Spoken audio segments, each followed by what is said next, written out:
Time is not on our side. Scientists sending out the warning, and we're all feeling the heat. People say it's hot, but it's really never been as hot as it has been. And as the country's leadership shifts, it is clear that the next administration will try to take a U-turn and reverse much of this progress. We're exploring the anxiety over climate change and how people are fighting it. This is leftover material that I had from a house project. This is CBS News Bay Area with Elizabeth Cook. I'm Makovec in for Liz, and we have been warned the climate clock is ticking. New research shows just how hot the planet is getting, and some environmentalists are warning that the Trump presidency could be a wrecking ball to climate policy. So if this is all making you a little bit anxious, you are certainly not alone. We're going to be getting some advice from a psychologist coming up in a few minutes on how to take this all in. All right, California leaders already taking steps to protect the state's green policies ahead of a second Trump term. Our Amanda Harry breaks down what a rollback in federal support could mean for California's zero emissions goals. An ambitious plan by Governor Gavin Newsom's administration to phase out sales of new gas-powered cars by 2035 may be at risk now that President-elect Donald Trump will be back in office in January. Some gas-powered car drivers say they never thought it would happen anyway. It's a joke. You don't think it's going to happen? It is not going to happen. Jeff Mulvihill says he can't see the correct infrastructure being in place within the next decade. The car manufacturers need to build inexpensive electric cars, but until the charging structure improves, you're not going to have it.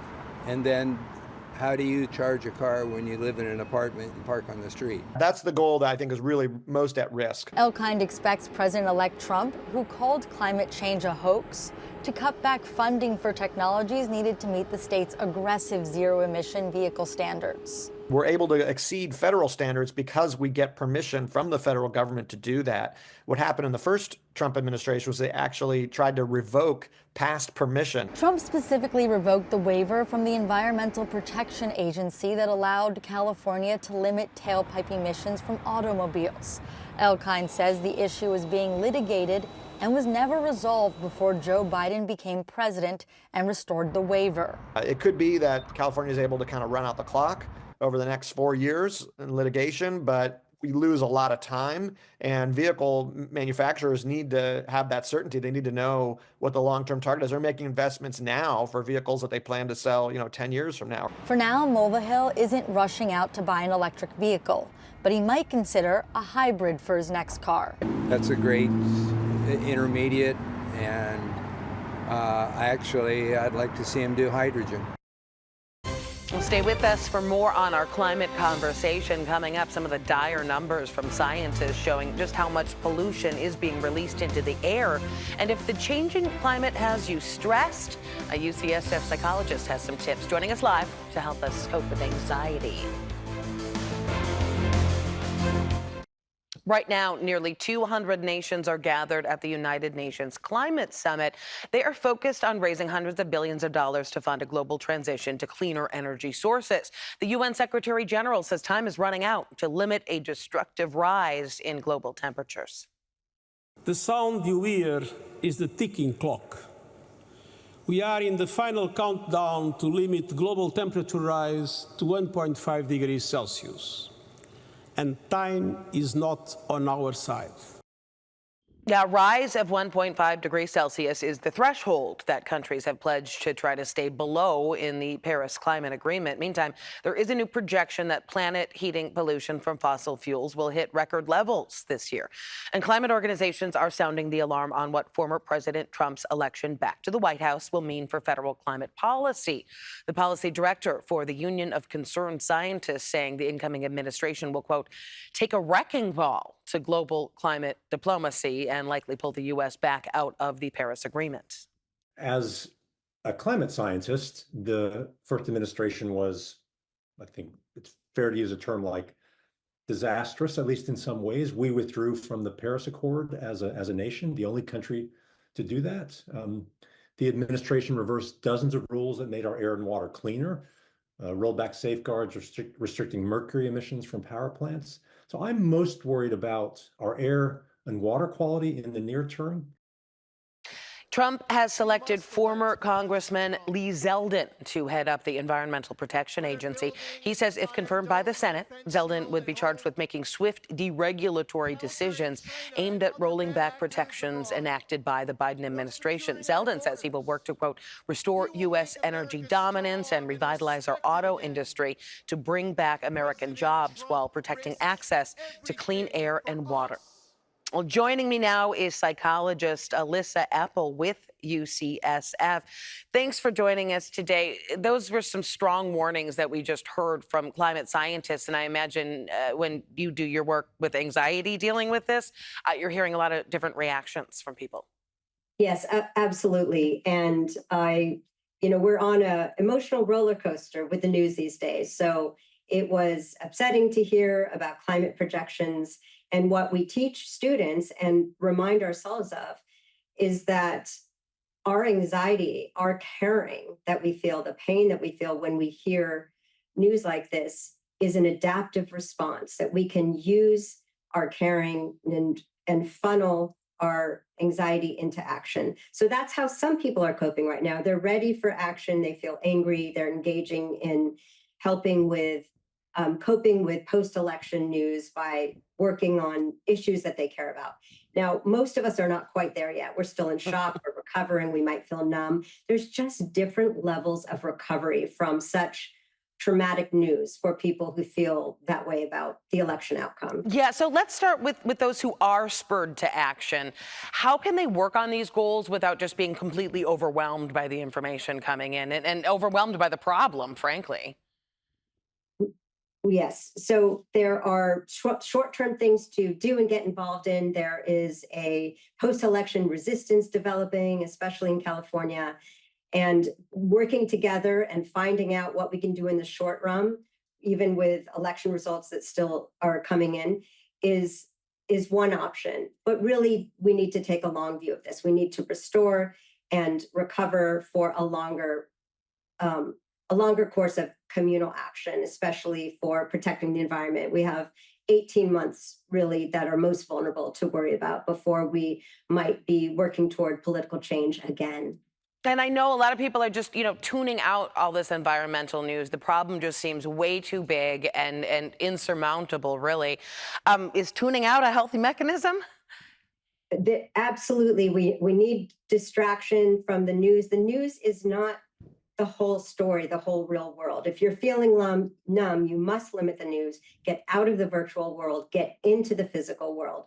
Being in nature right now is so important, and touching the earth and being in contact with people you love and trees, that is a restoration that we don't consider an effective coping strategy. But that's exactly how some people have coped this past week. Being on screens obviously increases anxiety acutely. Sorry to encourage people to watch less news with you.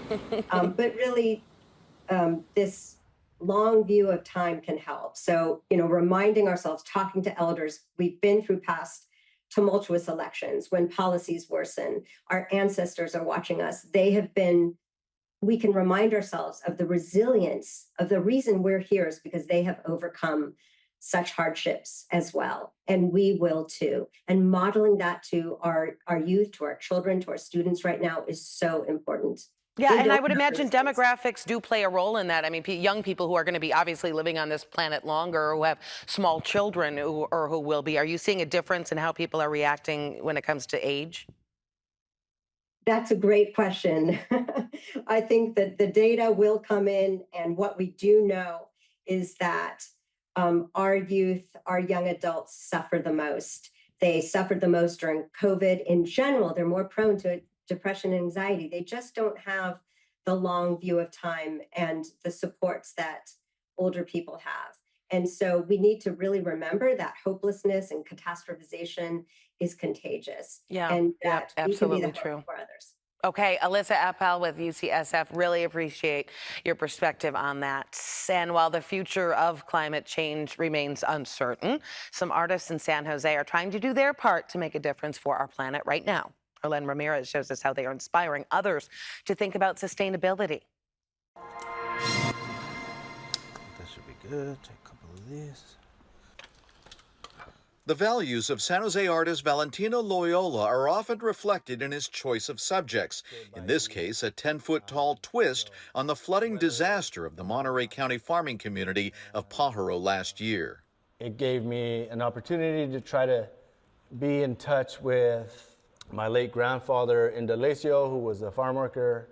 But it's not just the subject matter that's important to him. Valentino is experimenting with alternative, eco-friendly paints and pigments and increasingly using recycled materials in his work in an effort to reduce his carbon footprint as an artist. So this is leftover material that I had from a house project that I was able to use across each panel. A roll of thick construction paper, often used to protect floors, became his canvas. So it was a great way to repurpose material that would otherwise just sat and, kind of weathered away.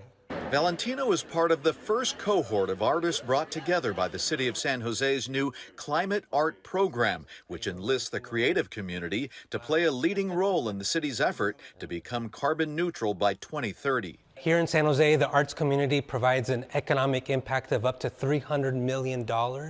And so it's an important community. Why not engage them to reduce their art practices and also to champion this sustainability message to others? It's asking artists to reimagine their methods. It seemed like it would be an opportunity to learn more about sustainability and resiliency, which I think are two factors / terms that were added into my art practice. Valentino is a visual artist who uses mixed media and commercial photography to support himself. He says working toward carbon neutrality is a challenge, but it's also a creative exercise on its own. In one experimental piece, he used dyes made from crushed rose petals instead of oil-based paints for a pop of color. As I stated, it's all very experimental, just to see how the rose dye responds to the paper that I used, and the program is also challenging artists to make a statement with their work and start a conversation. Valentino recently finished a piece foreshadowing the effects of sea level rise on East Palo Alto. Right. So they are a frontline community. Helping the city become carbon neutral is a work in progress, but it's artists creating and caring about the climate and maybe even redefining what is modern art. The Bay Area Events Calendar, brought to you by Broadway San Jose. Here's what's happening in the Bay Area this weekend. At Yoshi's in Oakland, jazz artists will be celebrating the 30th anniversary of the Oaktown Jazz Workshop, a nonprofit that has been nurturing rising stars for decades. And San Francisco is hosting its first official Diwali celebration with food, culture, and music as part of the popular Night Market series.